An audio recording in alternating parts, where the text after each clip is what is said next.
میں نے تمہارے خلاف کوئی فیصلہ نہیں کیا۔ تم نوجوان ہو، تمہارے سامنے ساری عمر پڑی ہے، تمہیں میرے عہدے تک پہنچنا ہے۔ اپنے باپ کے گناہوں کا کفارہ ادا کرو۔ سوچو اور سمجھو کہ گناہ میں کشش کتنی ہوتی ہے کہ عاصم عمر جیسا دیندار سالار اس خوبصورت جال میں آ گیا۔ دیکھو کہ گناہ میں کتنی قوت ہوتی ہے کہ عاصم عمر جیسے فاتح سالار نے اپنی پوری فوج کو تباہ کرنے اور محمود جیسے سلطان کو شکست دلانے اور ہندوؤں کے ہاتھوں مروانے کا انتظام کر دیا تھا۔ پھر اس سے عبرت حاصل کرو کہ گناہ جب سزا دینے پر آتا ہے تو عاصم عمر جیسا شیروں جیسا سالار بھی اپنے آپ کو ہلاک کر لیتا ہے۔ تم نوجوان ہو، نوجوان کا ذہن ذرا سی انگیخت پر گناہ آلود خیالوں کا آشیاں بن جاتا ہے۔ تو مجھے باپ کے گناہ کا کفارہ ادا کرنے کا موقع دیا جائے گا؟ تمہیں موقع دیا جا رہا ہے، ابو عبداللہ نے جواب دیا۔ لاش کے پیٹ سے تلوار نکالو اور لاش لے جاؤ۔ کیا میں اس عورت سے مل سکتا ہوں جو ملتان سے آئی ہے اور میرے باپ کے گناہوں کی عینی شاہد ہے؟ تم لاش لے جاؤ۔ سپہ سالار ابو عبداللہ نے کہا، میں اس عورت کو تمہارے گھر بھیج دوں گا، وہ تمہاری ماں کو بھی ساری بات سنا دے گی۔ تم محافظ دستے کے اس آدمی سے بھی مل لینا جس کے ساتھ یہ عورت آئی ہے۔ قاسم بن عمر نے اپنے باپ کی لاش کے پیٹ سے تلوار نکالی۔ سپہ سالار نے لاش قاسم کے گھر لے جانے کا انتظام کر دیا۔ عاصم عمر اپنی بیوی کو پشاور اپنے ساتھ لے آیا۔ یہ عورت اسی علاقے کی رہنے والی تھی۔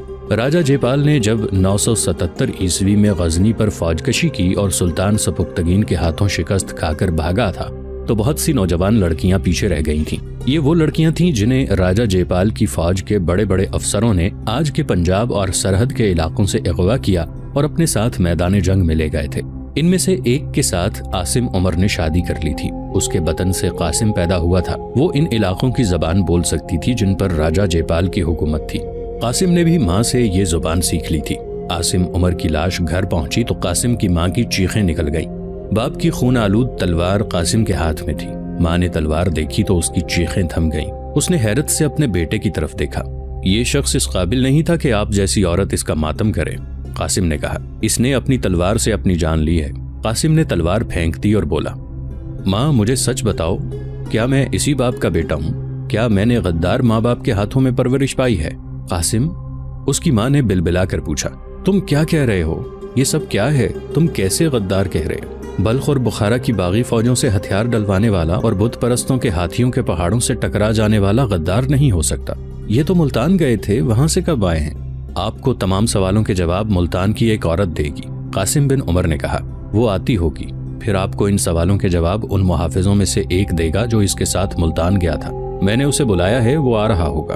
محافظ سے پہلے ملتان سے آنے والی عورت آ گئی۔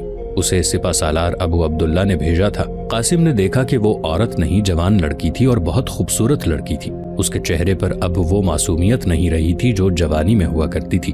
اب وہاں مظلومیت کے آثار تھے اور بڑے لمبے سفر کی تھکان کے اثرات۔ پھر بھی اس کے نقش و نگار میں کشش اور جاذبیت باقی تھی۔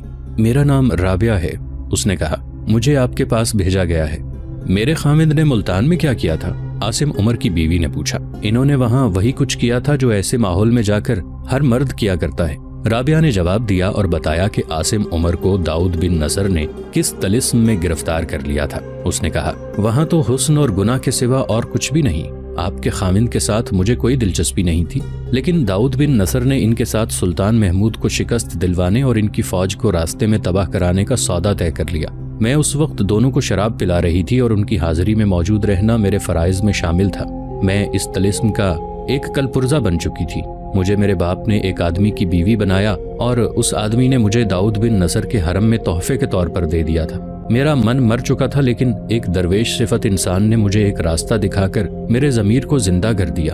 وہ میرے بچپن کی ایک سہیلی کا باپ ہے۔ ان سے میری ملاقات ہوئی تو انہوں نے کہا کہ میں داؤد کے دربار اور محل کے بعض راز ان تک پہنچا کر اپنے خدا اور اپنے ضمیر کو مطمئن کر سکتی ہوں۔ اس نے تفصیل سے بتایا کہ کرامتی فرقہ کیا ہے اور اس فرقے کے اعمال کیا ہیں۔ یہ فرقہ اپنے آپ کو مسلمان کہتا ہے لیکن عیش و عشرت اور ہر گناہ کو جائز قرار دیتا ہے۔ ملتان اس فرقے کا مرکز بن گیا ہے، رابعہ نے کہا، اور مسلمان تیزی سے اسے قبول کرتے جا رہے ہیں۔ وہیں ایسے مسلمان بھی ہیں جنہوں نے کرامتیوں کے خلاف محاذ بنا رکھا ہے۔ یہ درویش اسی محاذ کے قائد ہیں۔